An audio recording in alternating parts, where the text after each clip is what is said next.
She was about to marry the love of her life until a stranger stood up and shattered everything with 5 chilling words. "That man is not my nephew." What followed was a storm of lies, betrayal, and a truth no one saw coming. Elena Graves, a beloved heiress with a heart of gold, found herself standing at the altar with a man who wasn't who he claimed to be. But instead of breaking, she rose. This is not just a love story, it's a survival story. Where are you watching from? Drop your location below, and don't forget to subscribe for more unforgettable stories. The morning sun poured golden light over the city of Davenport, turning the marble walls of St. Mary's Cathedral into something that shimmered like heaven itself. It was the kind of day photographers pray for: a perfect sky, a soft breeze, and a city that felt like it was holding its breath. Outside the towering cathedral gates, a fleet of luxury cars pulled in one after another. Bentley, Rolls, Aston Martin. Their engines purred like tame beasts, and uniformed drivers sprang into motion, opening doors for guests wrapped in satin, silk, and diamonds. The wedding of Elena Graves was not just an event, it was the event. People whispered that even the mayor would be attending, and maybe a senator or two. Every column of the cathedral gleamed. White roses twisted elegantly around the tall iron fences. Inside, gold-trimmed ribbons danced in the air from the push of invisible breezes, and music floated softly beneath the hum of anticipation. The guests took their seats with hushed awe, gazing up at the high arched ceilings, the chandeliers dripping with crystal, the stained glass windows filtering light like blessings. Standing quietly at the front was Reverend Elijah Moore. At 62, with silver at his temples and kindness in his eyes, he carried the presence of someone who had walked through both storms and sunshine and never once stopped believing. He had served at St. Mary's for over 30 years, marrying, burying, baptizing, and there was a calm gravity in his soul that made even the loudest hearts settle when he spoke.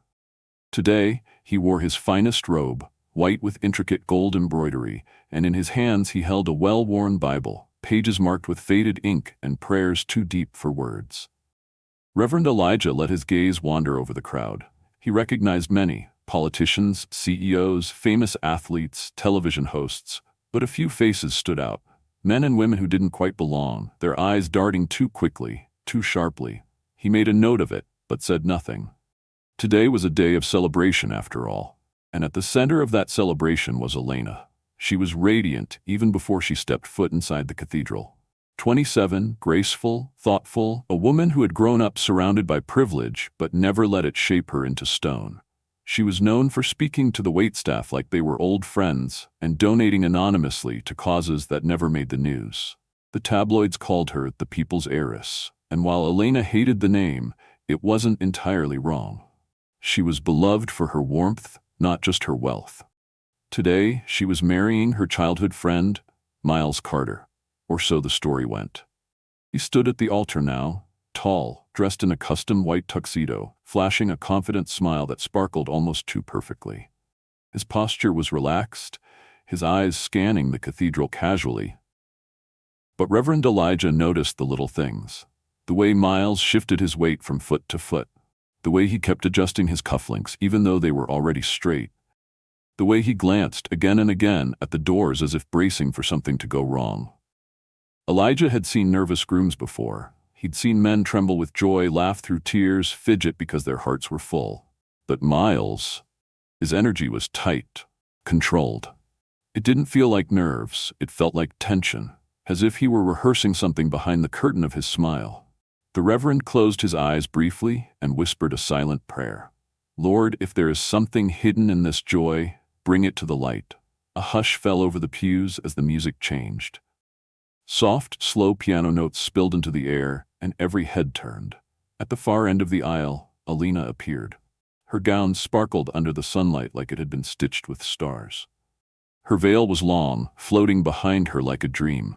She walked slowly, arm in arm with her father, and the crowd rose to their feet. There were gasps, whispers, a tear or two. She was breathtaking. Miles's smile widened as she approached, but Reverend Elijah, ever watchful, saw it tighten just slightly, and in the back of his spirit, that whisper returned. Not louder, but clearer this time. "Be ready." Years before the cathedral bells tolled for her wedding, Elena Graves had never imagined her life would be split into two halves: the time before she found Miles again, and everything that came after. Her childhood had been a balance of silver spoons and bare feet. Though her father owned a chain of luxury resorts, he and Elena's mother raised her in a modest home tucked behind their grand estate, hoping to shield her from the cold that often came with wealth. Elena's fondest memories weren't of galas or jet-set vacations, but of chasing fireflies in the backyard, of tree forts and scraped knees, and most of all, of Miles Carter. Miles was the boy next door. Well, next orchard, technically. His parents were groundskeepers, and Elena had met him when she wandered too far past the garden hedges one afternoon. He had a crooked grin, a chipped front tooth, and an unshakable belief that their apple trees were magic. From that day on, they were inseparable. They played in the mud, invented secret codes, and promised each other they'd stay friends forever. But childhood has a way of slipping through fingers. One day, Miles was simply gone. His family had moved without warning. His father offered a job abroad. There were no goodbyes, no phone calls, just silence. Elena had waited for weeks, staring out the window, clutching the smooth riverstone Miles had given her the day they built their kingdom under the old sycamore tree. It took years, but eventually the ache dulled, becoming a quiet scar. She grew up, went to Columbia, took over marketing for her family's company, built a name that was hers and not her father's. Suitors came and went, men with charm, ambition, and trust funds, but none of them made her heart race the way it once did when Miles climbed trees barefoot or dared her to jump into the river with her dress still on. Then, one ordinary night, everything changed. She had just returned home from a board meeting, her heels kicked off, her head pounding. Her phone buzzed with a message request on Instagram from a name she hadn't seen in over a decade: Miles Carter. Her fingers froze. She stared at the screen, pulse quickening. The message was short. "Elena, is it really you?" At first she thought it was fake, someone playing a cruel joke. But as they started chatting, he remembered things no stranger could have known. The name of their secret tree, the stone she used to keep under her pillow, the song they used to hum when they snuck cookies from the kitchen. It was him. It had to be. Miles explained that his parents had moved him to New Zealand and kept him on a tight leash. No internet, no social media. He had searched for her over the years, but her profiles had always been private.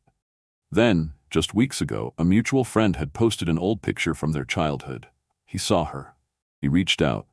He apologized again and again for vanishing.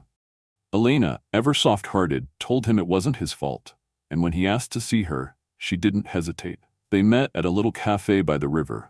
Elena wore no makeup, just a soft sweater and jeans. But when Miles walked in, taller, broader, with a shadow of stubble and that same familiar smile, her breath caught. He hugged her like no time had passed. They talked for hours until the staff politely asked them to leave. From that day, something old and sweet returned.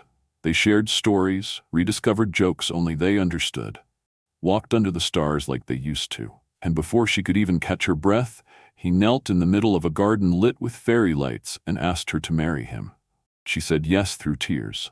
Her parents had been surprised at first, cautious. "Are you sure this is the same boy?" her mother asked gently. "It's him," Elena whispered. "I'd know him in the dark." And now here she was, walking toward him, heart wide open, believing with everything in her that fate had brought him back. From the outside, everything about the upcoming wedding seemed perfect, flawless even.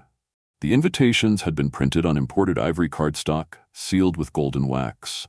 The floral arrangements were curated by an award-winning designer. Elena's dress had been flown in from Milan. But beneath all the glamour and joy, small cracks had begun to form. And Reverend Elijah Moore, who had seen more marriages than most had seen birthdays, noticed every one. It began during their premarital counseling sessions, a tradition at St. Mary's that no couple was allowed to skip, no matter how wealthy or in love they seemed. Reverend Elijah believed deeply that marriage was more than romance and rings. It was truth, work, and soul. Elena came to those sessions glowing, giggling like a teenager, her eyes never leaving Miles. But Miles? He smiled. He nodded. He said the right things. And yet his presence always felt slightly off. Like a well-rehearsed performance, one heartbeat out of sync. One afternoon, Elijah leaned forward in his chair and asked a question that, on the surface, seemed innocent. "Miles, what was your favorite local festival as a child here in Davenport?" Miles beamed. "Oh, of course, the Harvest Fair in March. Elena and I always snuck cotton candy and watched the fireworks from behind the barn." Elena laughed. "Yes, I still remember the sugar rush." But Reverend Elijah's smile never reached his eyes. The Harvest Fair had never been held in March. Not once.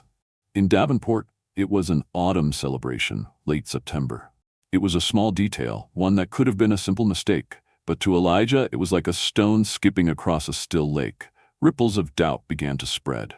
A week later, after Sunday service, a small group of guests had gathered in the church garden for lemonade and laughter. Someone nudged Miles, teasing, "Remember old Mrs. Lyle who lived by your street? Always handing out molasses cookies?" Miles chuckled too quickly. "Oh yeah, those oatmeal cookies were the best." Elena frowned slightly. "Didn't she bake molasses? You always hated oatmeal." Miles blinked. "Right, molasses. That's what I meant." Reverend Elijah had watched it all from a few steps away, sipping his tea slowly. He didn't say a word, but his heart was tightening like a fist around a secret it hadn't named yet. Then came the request that truly unsettled him. During the final wedding rehearsal, Miles had pulled the Reverend aside, lowering his voice to a conspiratorial whisper. "Sir, would it be possible, just maybe, to skip the speak now or forever hold your peace part? I mean, it's outdated, right? Just tradition?" Elijah had paused, his gaze steady. "Traditions often exist for a reason, my son." Miles laughed nervously, waving a hand. Of course, just thought I'd ask. Sometimes people, exes, distant cousins, cause scenes, you know?" Elena, overhearing, had playfully nudged him. "Are you hiding a secret wife somewhere?" "Come on," he said too sharply. "Don't joke like that." She blinked, surprised at the tone. Miles forced a smile. "Sorry, babe. Nerves." But the Reverend didn't miss the way Miles's jaw had clenched, or how his eyes had flicked away, not with embarrassment but calculation. It wasn't fear of disruption. It was fear of exposure. That night, Elijah sat alone in the church, the walls quiet, the air thick with the scent of roses and candle wax. He rested his hand on his Bible and whispered, "Lord, if this house is built on sand, send the rain before the vows are spoken." And as if in answer, a soft knock echoed on his door the next afternoon. An elderly man entered, dressed plainly, his gait slow but sure. He introduced himself in a voice threaded with sorrow. "My name is Jonathan Carter," he said. "Miles Carter was my nephew, but the man standing at that altar tomorrow, he is not my blood." The words struck like thunder. Reverend Elijah didn't blink, didn't speak, just listened. And as Mr. Carter laid out the pieces, stories, memories, a birthmark shaped like a crescent moon on Miles's wrist, the cracks widened. Elijah closed his eyes. The storm was coming. He could feel it now, humming in his bones. The air inside St. Mary's Cathedral felt sacred, charged. Not just with the excitement of celebration, but with something heavier, something ancient. Rows of guests sat shoulder to shoulder, fanning themselves gently under the soft hum of the ceiling vents. Whispers floated like smoke. "She looks stunning," someone murmured. "This is going to be the most talked-about wedding of the year." Music spilled softly from the organ, the final hymn before the vows. At the front of the aisle, Reverend Elijah stood motionless. His eyes scanned the crowd with calm precision, yet his spirit stirred with unease. Dressed in his ceremonial robes, he gripped the Bible a little tighter than usual. Next to him, Miles Carter stood tall, dressed in perfection, but something about his posture had shifted. His shoulders were drawn slightly higher, as if bracing against invisible wind. Elena walked slowly, her father beside her, every step a blend of grace and trust. When she reached the altar, she met Miles's gaze and smiled so deeply it could have cracked stone. He smiled back, but Reverend Elijah, watching closely, saw it again. The tension, the flicker of panic. The ceremony began. Elijah's voice, calm and resonant, filled the cathedral as he led them through prayers and blessings. Elena responded with steady devotion. Miles followed suit, but his voice trembled. Not with emotion, but with restraint. The Reverend could feel it now, pulsing like a hidden drumbeat. The storm was here. It had arrived with its boots polished, and then the moment came. Elijah's voice grew louder, not stern but clear, the way a bell rings when it means to be heard across valleys. If anyone here knows a reason why these two should not be joined in holy matrimony, speak now or forever hold your peace." For a heartbeat, the world stood still. The room held its breath. A few guests chuckled softly. Others looked around nervously, expecting nothing. Then, a scraping sound, a chair. From the third row, a tall older man rose slowly. It was Jonathan Carter. Elena's smile froze. Miles's eyes widened, his hand tightening around Elena's fingers, not in tenderness, but in alarm. "I am Jonathan Carter," the man said, his voice shaking but strong. "And that man is not my nephew." Gasps rippled through the pews. Heads whipped around. Cameras dipped uncertainly, waiting for cues. Elena turned to look at Miles, confusion flickering across her face. "Miles," she whispered. He said nothing. Reverend Elijah stepped forward gently. "Brother, you've made a heavy claim in the house of God. We ask now for clarity and peace." Miles finally spoke, forcing a laugh, his voice brittle. "Pastor, please. He's confused. It's been years. People change." Elijah didn't flinch. "You say you're Miles Carter? Then this will be simple." He paused. "Mr. Carter says the real Miles has a crescent-shaped birthmark on his left wrist. Would you show us yours?" Silence returned, deeper, tighter, now laced with dread. The guests leaned forward. Miles froze. Seconds passed. He reached for his wrist, hesitated, then slowly pulled up his cuff. There was nothing, just smooth, unmarked skin. A woman in the back gasped. Another dropped her program. A low hum of disbelief spread like fire on dry grass. Reverend Elijah's voice was soft. "My son, speak now.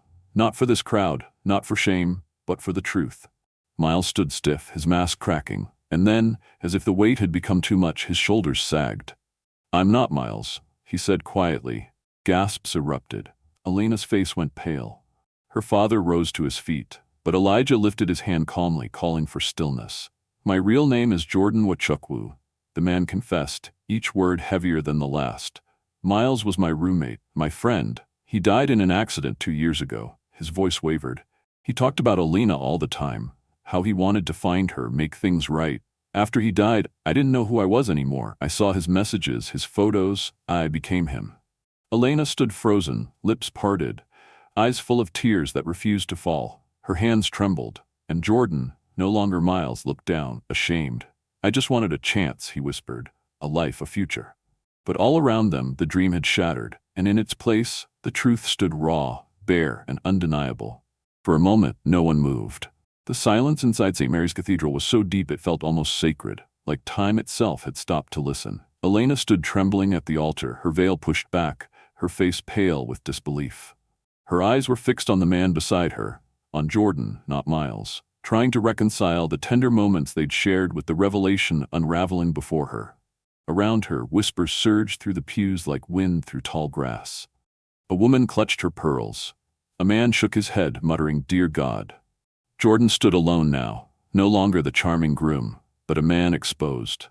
He looked smaller somehow, as if the weight of his lie had finally bent him. He swallowed hard, eyes glistening. "I'm sorry," he said again, voice cracking. "I never meant to hurt anyone. I didn't plan to fall in love, but once I did, I didn't know how to stop." Elena blinked back, the tears welling in her eyes. "Love?" The word rang hollow now. She opened her mouth, but no words came. Her heart felt like a house collapsing quietly, walls buckling inward, ceiling giving way. Her father rose from the front pew, stepping toward her, but she held up a hand. "Not yet." Reverend Elijah stepped closer to Jordan, his voice calm but unrelenting. "You say you loved her," he said. "Then why steal her choice? Why wear another man's skin to win her trust?" Jordan looked up slowly. "Because I was no one," he whispered. "I grew up with nothing. Dirt floors. Empty plates. When Miles died, it felt like fate handed me a second chance. I thought, if I could just step into his life, maybe I'd finally belong somewhere." He looked at Elena now, eyes full of remorse. "But then I met you, and it wasn't about survival anymore. It became about you. About your laugh, your kindness, the way you looked at me like I was worth something." His voice broke. "I was afraid if I told you the truth, I'd lose you, and I couldn't bear that." Reverend Elijah held his gaze for a long, silent moment. Then he nodded once, slowly. "The truth always costs something, son. But lies? Lies cost everything." Security officers, quietly stationed by the door at the Reverend's request the night before, stepped forward now. Jordan turned toward them. He didn't run. He didn't resist. He simply bowed his head and let them take him gently by the arms. As they led him down the aisle, the guests parted like waves around a sinking ship. Some stared, others looked away. Elena stood rooted in place, her bouquet trembling in her grip. Reverend Elijah turned to her gently. "You do not have to say anything, Elena. Not today." She looked at him, then at the rows of watching eyes. Her voice, when it came, was quiet but steady. "He lied. He built everything we had on someone else's grave." She paused, her throat tightening. "But I will not let that lie define me." The congregation listened in stunned silence as she turned, walked down the aisle alone, and stepped out into the sunlight. In the days that followed, the story spread like wildfire. Headlines screamed, "Heiress betrayed at the altar," "Imposter groom unmasked during ceremony," talk shows buzzed, social media exploded, and everyone had something to say. But through it all, Elena remained composed. She didn't hide. She didn't flee to Paris or cancel her public appearances. Instead, she stayed in Davenport. 3 months later, Elena stood on a small stage in a packed community center, launching the Clear Heart Foundation, an organization dedicated to educating women about emotional fraud and empowering them to trust their instincts. "I wanted to believe in love so badly," she told the crowd. "I silenced my own doubts. I ignored the red flags. But I've learned now, love doesn't require blindness. It demands honesty." Applause thundered through the hall. In the back, Reverend Elijah watched quietly, pride warming his chest. She had survived the fire and come through it brighter, not burned. And then, on a quiet Tuesday afternoon, something unexpected happened. Elena was at the city hospital, donating books to the children's wing. Her hair was tied up, no makeup, no photographers. Just her and a cart full of bright paperbacks. A stack of books slipped from her hands, scattering across the floor. "Let me help you with that," a calm voice said. She looked up. A man in plain clothes wearing a volunteer badge bent down to gather the books. His hands were rough, his smile gentle. "I'm Noah," he said. "You're Elena, right?" She nodded, surprised by the softness in his voice. No fanfare, no mention of tabloids, just kindness. And in that moment, quiet, simple, unremarkable, Elena felt something stir. Not the dizzy rush of fantasy, but the quiet hope of something real. She smiled. "Nice to meet you, Noah." And for the first time since that shattered wedding day, her heart fluttered. Not with fear, but with the possibility of beginning again. In life, we often long for fairy tales, perfect love, grand moments, and happy endings wrapped in glitter and gold. But Elena's story reminds us that true love is not found in illusions. It's found in honesty, in the quiet strength to ask the hard questions, in the courage to walk away when something doesn't feel right, even when your heart is screaming to stay. We learn that appearances can lie, words can deceive, and sometimes the people who claim to love us the most are wearing masks. But we also learn that betrayal doesn't have to break us. It can refine us. It can sharpen our vision, deepen our strength, and open our hearts to something more genuine. Elena chose to rise, not as a victim, but as a woman who refused to let deceit define her.